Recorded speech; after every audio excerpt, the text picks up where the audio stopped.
Quero saudá-los com muita alegria e refletir com vocês sobre o Evangelho de Mateus, capítulo 21, versículos 23 a 32.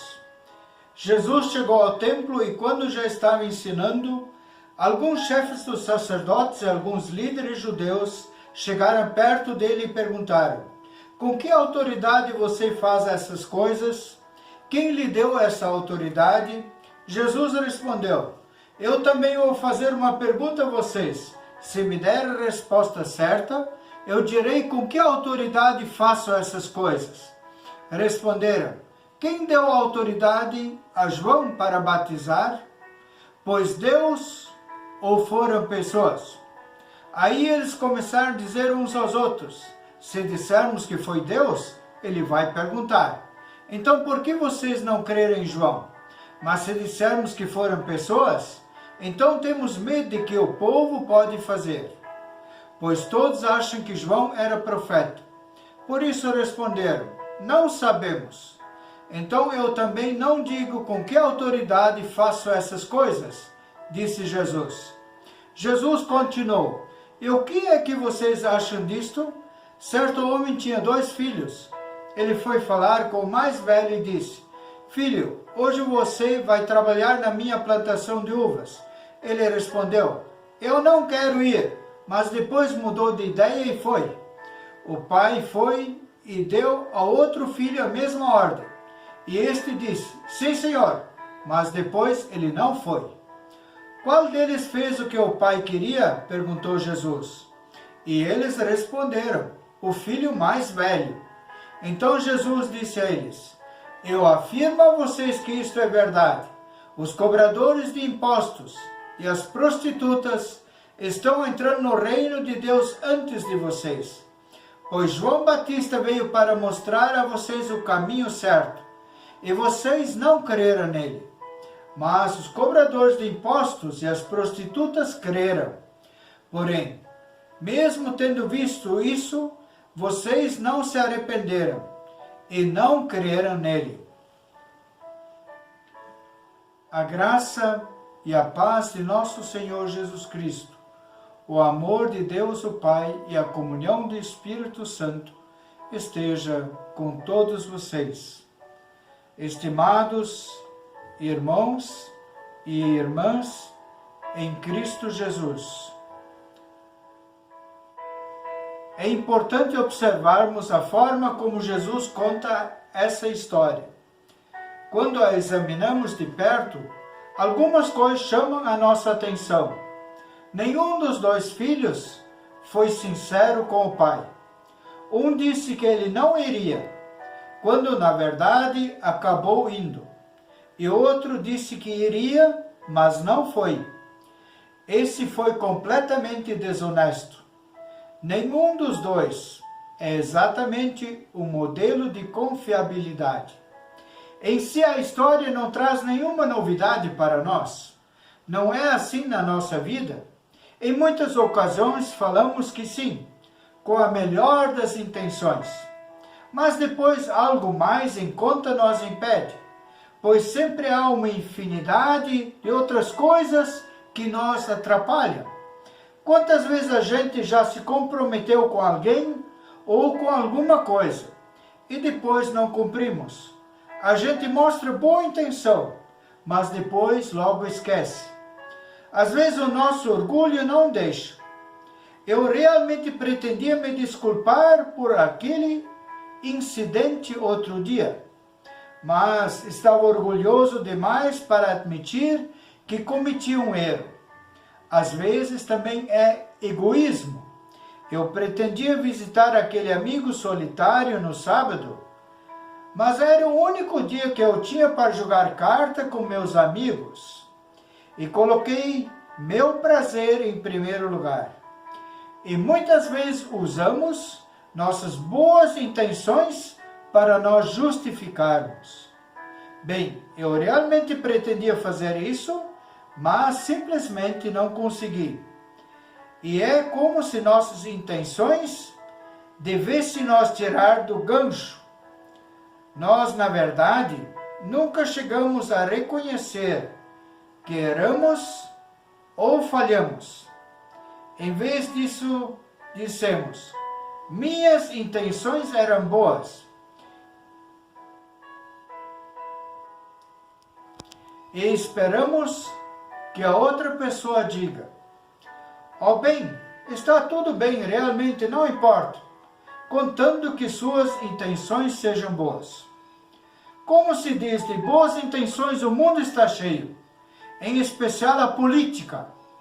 Acho que todos nós já ouvimos que a estrada para o inferno é pavimentada com boas intenções.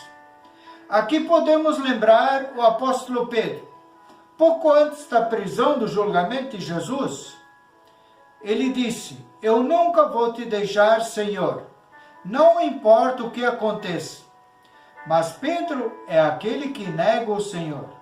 Suas boas intenções desaparecem diante do medo de perder a vida. Sim, o pecado das boas intenções é antigo, faz parte da história humana. O pecado é tudo que nos impede de agir de acordo com nossas boas intenções.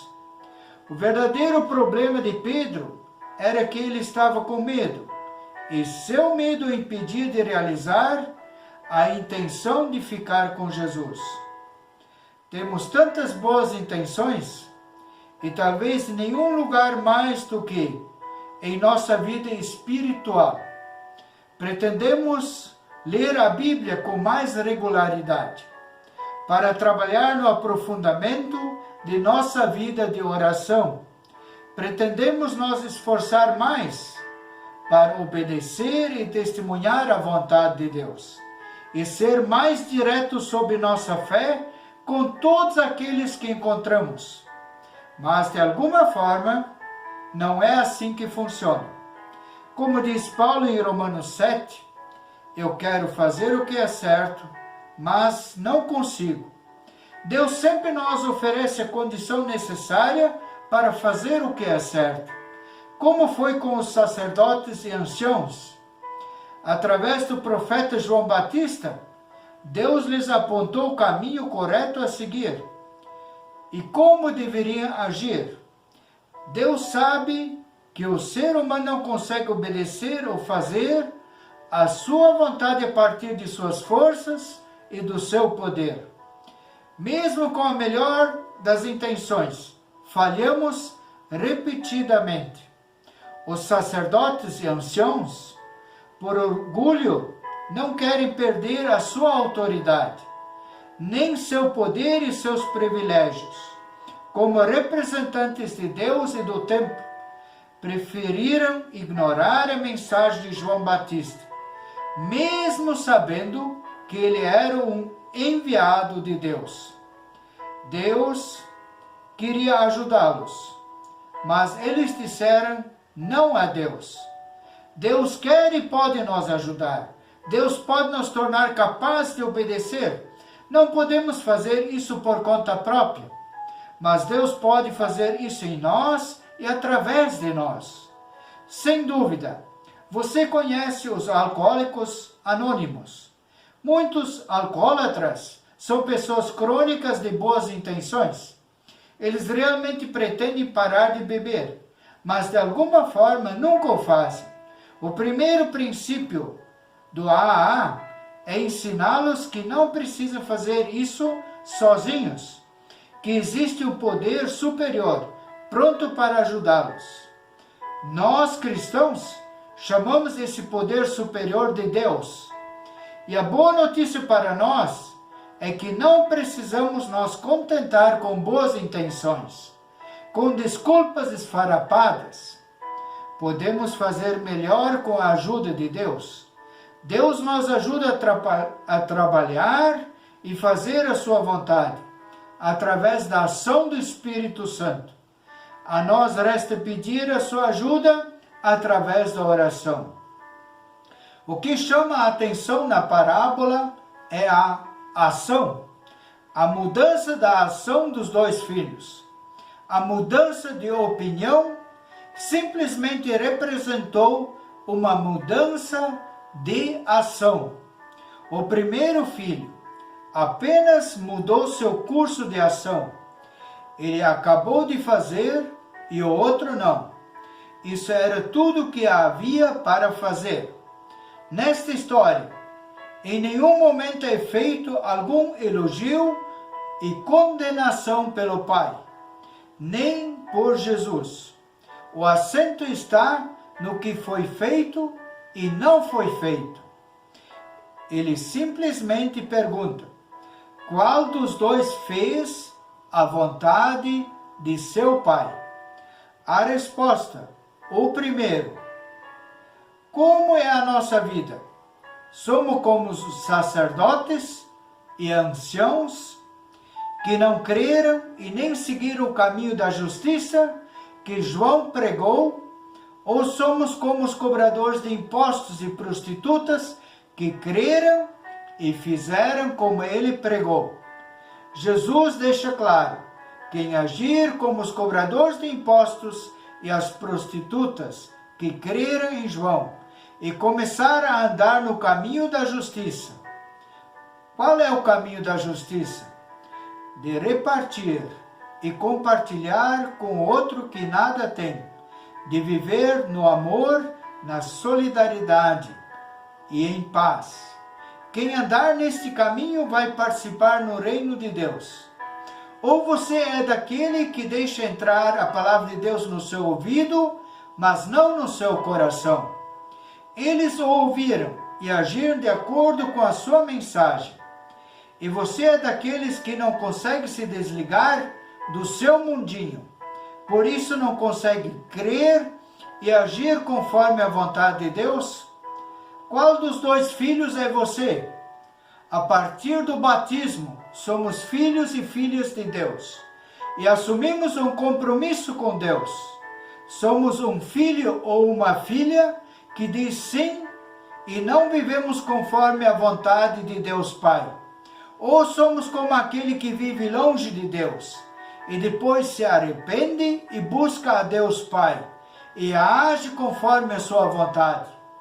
Se assim procedermos, participaremos do seu reino eterno e seremos seus herdeiros. Amém.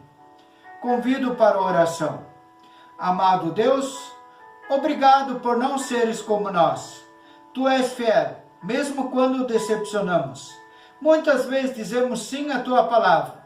Prometemos te servir, apoiando tristes e cansados, restaurando vidas feridas, lutando por uma vida mais digna e feliz para todas as pessoas, praticando solidariedade por meio de gestos de amor, de partilha e de cuidado. Mas geralmente só ficamos nas boas intenções. Na prática da vida isso geralmente não acontece. Todos os dias ouvimos mensagens da tua palavra. Vamos ao culto para nos colocar sob a tua bênção através da tua palavra, do Evangelho de Cristo. Recebemos a graça do teu perdão e a promessa da salvação.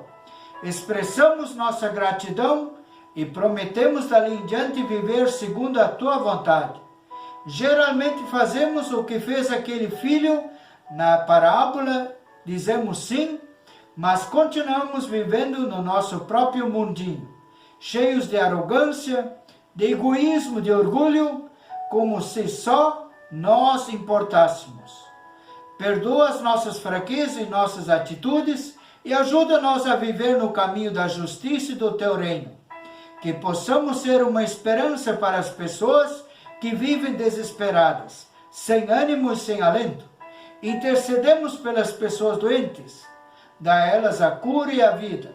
Aos enlutados a certeza da fé na ressurreição da vida em Jesus. Conceda-nos a bênção da chuva. Em nome de Jesus. Amém. Que a paz dada por Jesus Cristo te renove no caminhar diário. Que a paz, como dom do Espírito Santo, te fortaleça para proclamar que em Deus há um mundo de paz. Que o misericordioso Deus te abençoe, proteja e te guarde em teus caminhos e renove a cada dia a tua esperança. Em nome de Deus o Pai, do Filho e do Espírito Santo. Amém.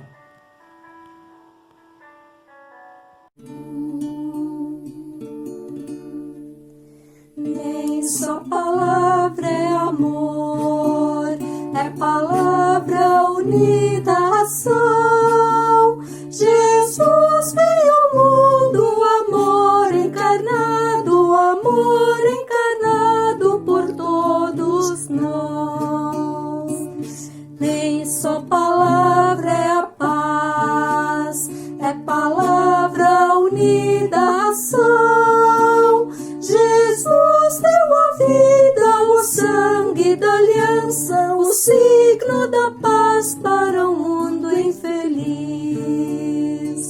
Nem só palavra é esperar, é palavra unida à ação. Jesus ressurgiu, o sinal de esperança, sinal de esperança